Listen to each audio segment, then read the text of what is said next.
players are not so strong is that they can see the line until the end but not evaluate it correctly.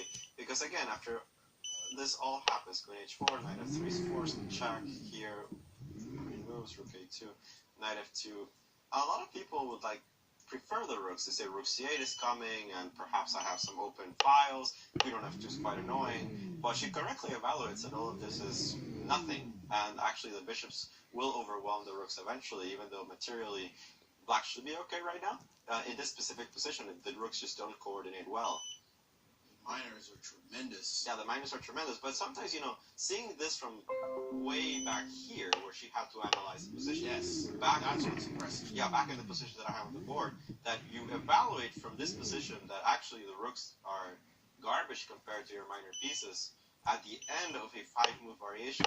That's actually what makes a player much stronger than others, because it's not always so easy to evaluate positions at the end of a tactical complication. With a couple of main lines to worry about. Bishop queen f6 was one, and queen h4 was the other. And to look at both of them and be very clear on the fact that things are going to be okay. She went into the calculation.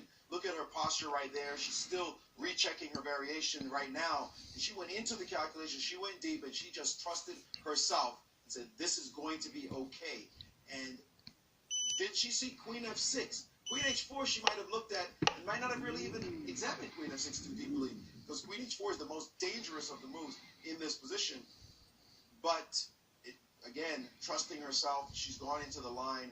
And Carissa, now realizing that something's up, as Carissa has hesitated playing any queen move for already twice I've seen that she's reached for the queen and then backed off and now seems uncertain. And will she play the inferior queen h4 or play the drawing queen f6? We're going to find out in just a second, as she seems ready to play her move, and it's a critical moment for her in this game. I mean, it's always the temptation, right, of playing something that wins, or at least trying to calculate something that wins, because you see that white's position is quite loose, the king is weak. If I can just somehow coordinate my pieces for one move, that's all I need is to attack him just in the right angles to win, but it just doesn't exist in this position. The third time now, it looks like she's reached for that queen, and has not played the move, doubting herself. You see there, she's hovering, but uncertain.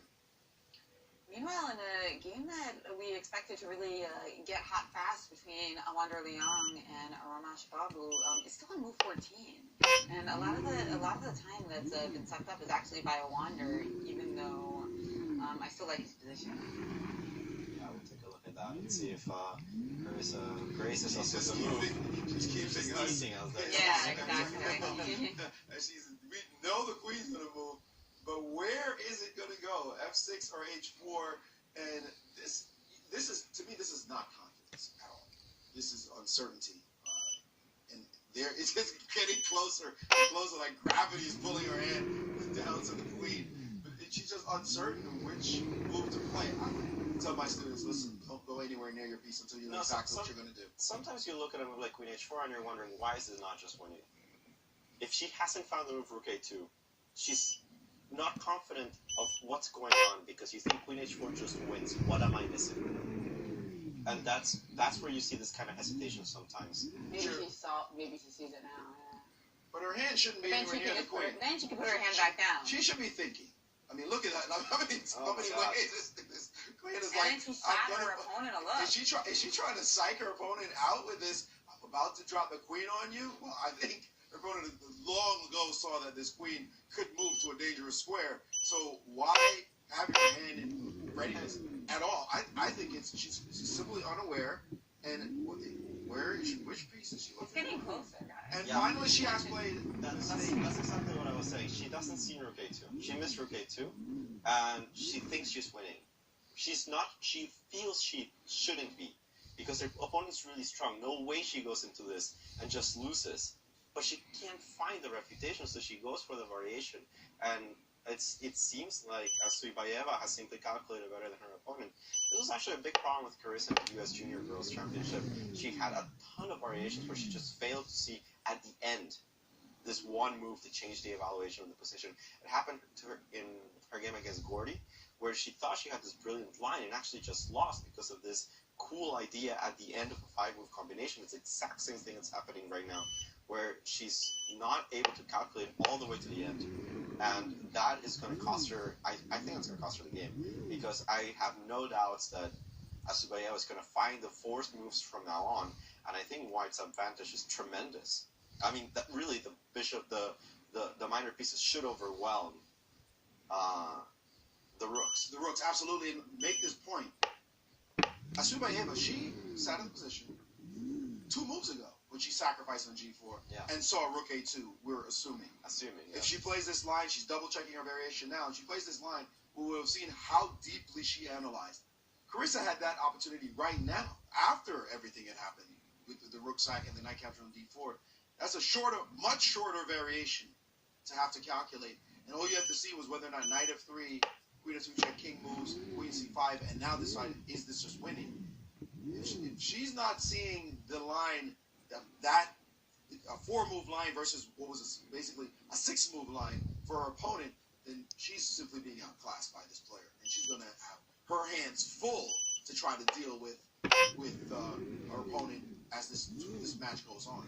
Because that's showing a difference in class right there. And we'll see what happens next. She's gotten up now, leaving the board. What does White actually see? All we can do is guess as commentators. And we're assuming she sees this move, rook a2. Does she or doesn't she? We're going to find out, as she will play pretty much quickly here if she sees it. Well, the nice thing about White's position is that she doesn't have a lot of options. I mean, if you don't play knight f3 in this position, you just resign or you're dead. I mean, you're giving up h2 otherwise, and that's just completely lost. So, yeah, knight f3 is completely forced, and it's a series of forced moves from now on. I mean, it should be easy for her to play, and then Carissa's going to realize, oh my god, my position's actually really bad. Good point. Levon Aronian made this point to me when we were in Leuven. We were at breakfast in Belgium, and he said, you know, it's easy for strong players to find forced moves. That's not the distinction. Because if you give a position to a strong player and says, you only have one move, find it, they're going to look at it and find the move. And time again. He said, that's not a skill he's impressed by. It's when there are options, and you have to figure out what to do when there are multiple moves in front of you that look attractive. That's a distinction between strong players who can find the way in that path between what looks like juicy possibilities. And here, for black, queen h4 looks attractive, but in fact queen f6 was more accurate. And for white, what you gonna do? Queen h4 is on the board with big-time threats, and you only have one path to follow. And if you just find that path, no problem. Show your strength. Right. We have an update actually in Nicolas Cheka's game. As he is kind of showing his idea, he's infiltrated his opponent's position, but at cost of a lot of material. He's played the move c3, and against this he played knight f3 check, knight takes f3, rook d1 check, king f2, and he's going to get his piece back with rook takes c1.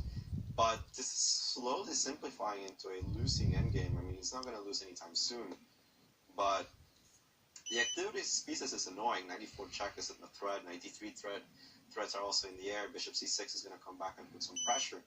But after the move knight g5, he just might be running out of any useful moves. I mean, you can take on c3, but I'm going to play rook g3, taking advantage of the fact that the knight covers e4. And I am up a pawn, and it's a very important pawn. Once this guy reaches h7, black's paralyzed. Notice that f7 is also quite weak. I think he's overestimated his activity tremendously. This move knight g5, I think, is actually quite important.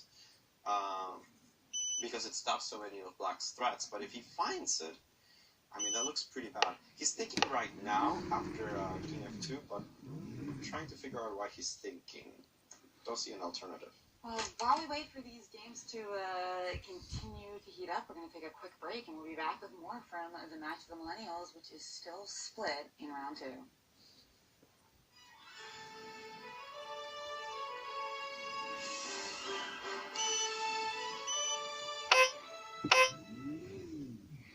Be surprised. Be intrigued. Be delighted. The World Chess Hall of Fame in St. Louis is nothing you'd expect and everything you love. 3 galleries highlight the history, culture, and creativity behind the game. Explore chess in ways you never imagined. It's a one-of-a-kind cultural institution where rare artifacts and world-class art play together. The World Chess Hall of Fame. Mind, art, experience. I'm Mike Deity, man. manager of the Cardinals and chess fanatic. At the world-renowned chess club and scholastic center of St. Louis, across from the World Chess Hall of Fame, St. Louis' status as the chess capital of the nation is on full display. With a welcoming environment and scholastic outreach program that works with over 100 schools, our goal is to teach, play, and promote the sport. So whether you've played for years or never before, we invite you to experience all chess has to offer.